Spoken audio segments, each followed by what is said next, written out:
Good morning, everyone.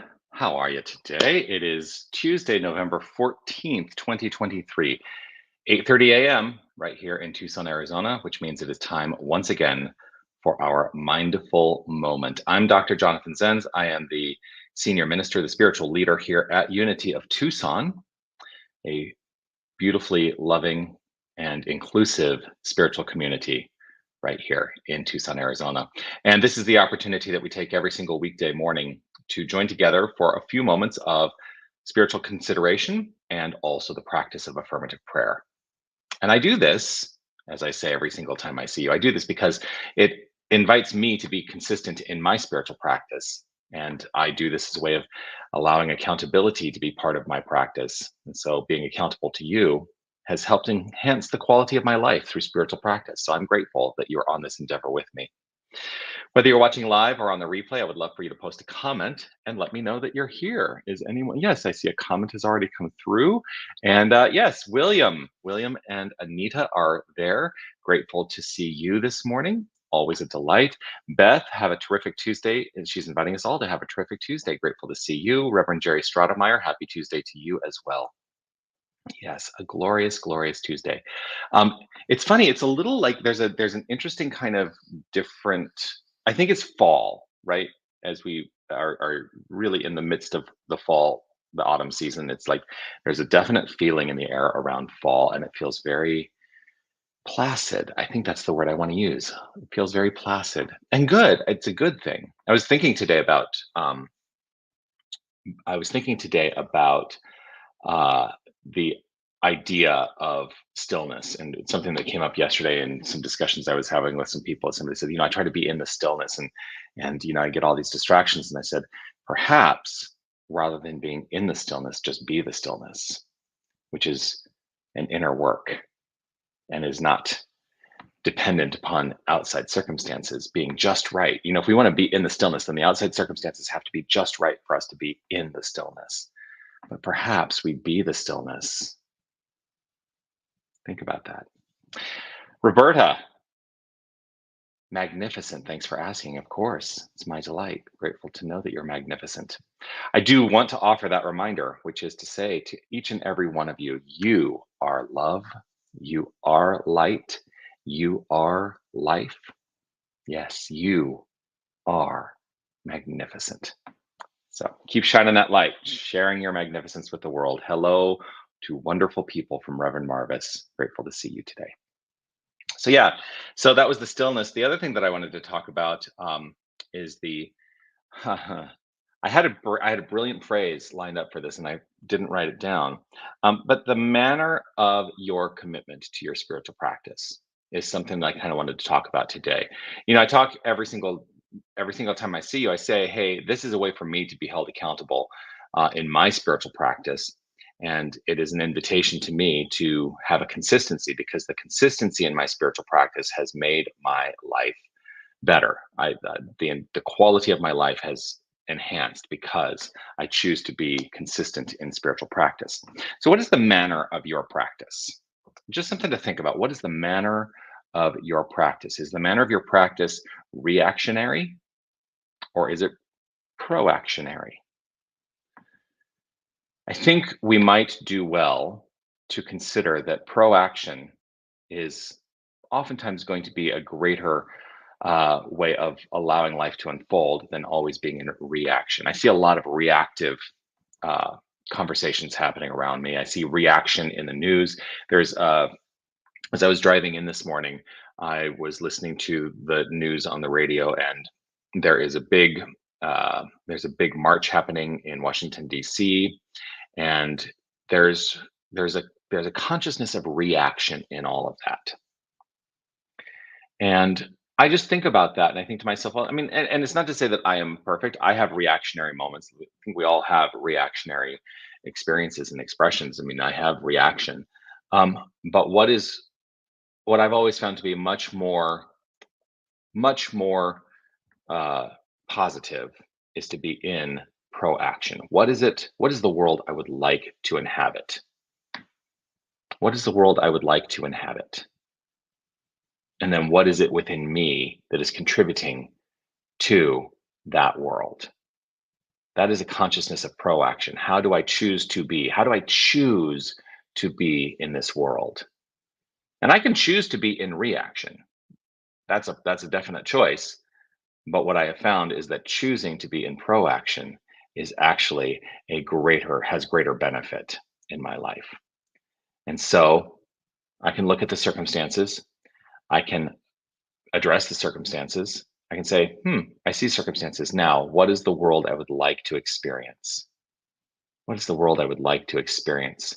Not to diminish the circumstances, but to grow my own self in light of circumstances. Hold on, I'm going to sneeze. I'm going to mute.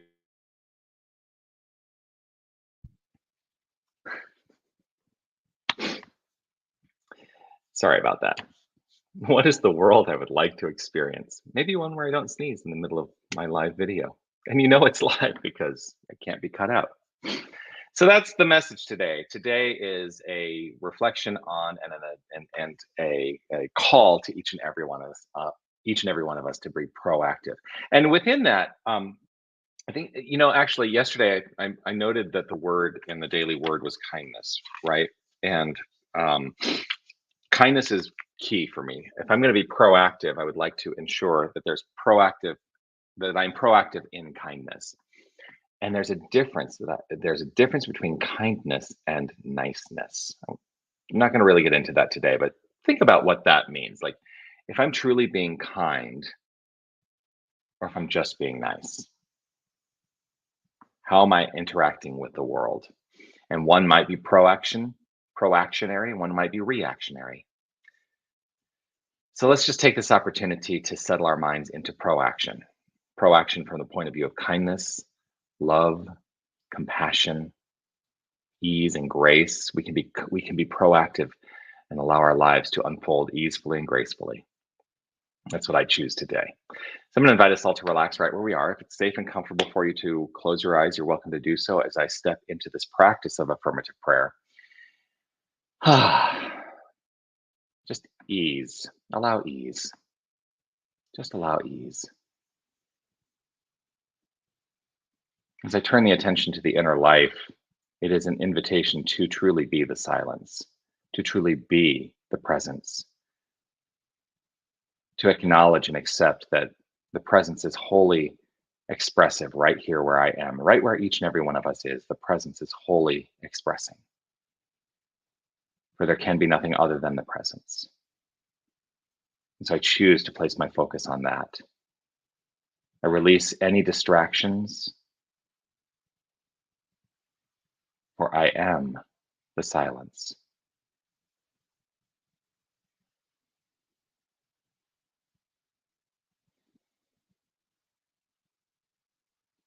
And in this silent awareness, I acknowledge that there is only God. There is only the magnificence of creative energy. There is only this infinite quantum field.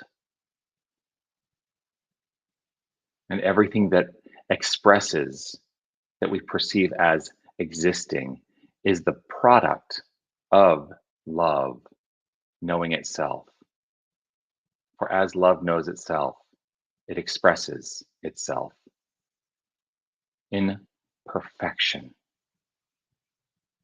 So God is all there is. It's the only thing that exists. And we are that, each and every one of us.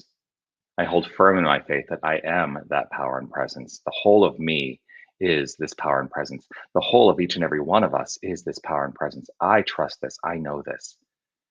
And I allow the ease and the grace that is a construct of this presence to be expressed in my life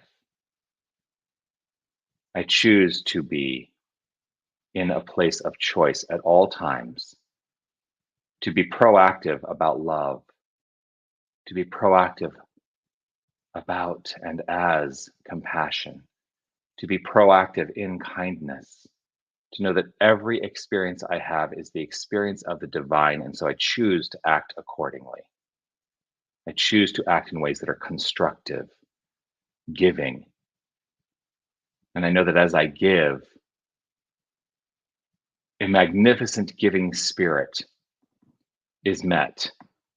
And so I live in an infinite circulation as well of receiving. And I let go of any place where I might kink the hose. I let it go. And I trust in the infinite flow.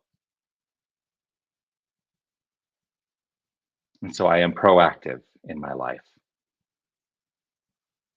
I choose love. I choose kindness. I choose compassion. I choose grace. And I choose ease. And I choose joy. And it is with joy and gratitude overflowing from within that I allow, I trust and know, and simply step back and allow the unfoldment. I let it be so.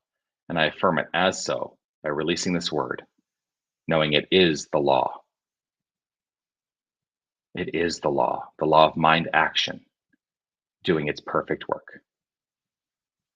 And I affirm it by saying, and so it is.